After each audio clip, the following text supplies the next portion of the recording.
السلام علیکم ورحمۃ اللہ وبرکاتہ۔ بسم اللہ الرحمن الرحیم۔ آج کا ہمارا چیپٹر ہے بنو قریظہ کا انجام۔ آئیے شروع کرتے ہیں۔ احزاب کی لڑائی یعنی خندق کی لڑائی سے اطمینان ہو جانے کے بعد نبی صلی اللہ علیہ وسلم نے بنو قریظہ کو بلاوا بھیجا کہ وہ سامنے آ کر اپنی اس پالیسی کو صاف کریں جو انہوں نے احزاب کی لڑائی کے موقع پر مسلمانوں کی جڑ کاٹنے کے لیے بغاوت کی راہ اپنائی تھی۔ بنو قریظہ نے تو اپنے عمل سے یہ ثابت ہی کر دیا تھا کہ وہ مسلمانوں کے حق میں اس کھلے دشمن سے کہیں زیادہ خطرناک ہیں جو کھل کر مخالفت کرتا ہے۔ حضور صلی اللہ علیہ وسلم کا بدلا ہوا رخ دیکھ کر وہ سب کے سب قلعہ بند ہو گئے۔ وہ لڑائی کی پوری تیاری کر لی۔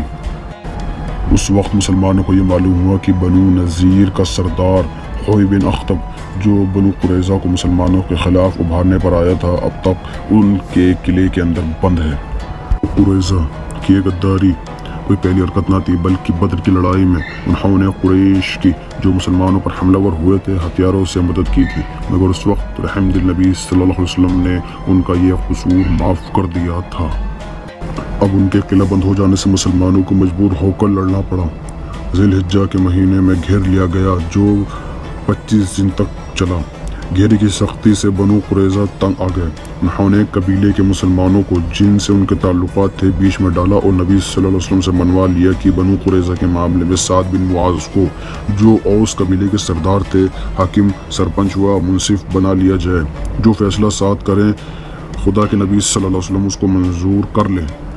بنو قریظہ قلعے سے نکل آئے اور مقدمہ سعد بن معاذ کے سپرد کر دیا گیا۔ خدا جانے بنو قریظہ کے یہودیوں اور اوس کے مسلمانوں نے سعد بن معاذ کو حاکم بناتے ہوئے کیا کیا امید ان سے لگائی ہوگی، مگر ضروری تحقیق اور جانکاری حاصل کرنے کے بعد انہوں نے یہ فیصلہ دیا کہ بنو قریظہ کے لڑنے والے مرد قتل کیے جائیں، عورتیں اور بچے مملوک بنائے جائیں اور مال بانٹ لیا جائے۔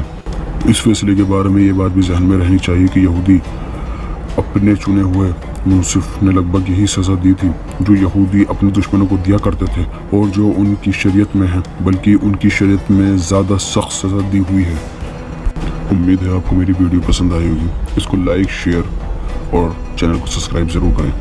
انشاءاللہ اگلی ویڈیو سے پھر ملاقات ہوگی۔ اپنا خیال رکھیے گا۔ اللہ حافظ۔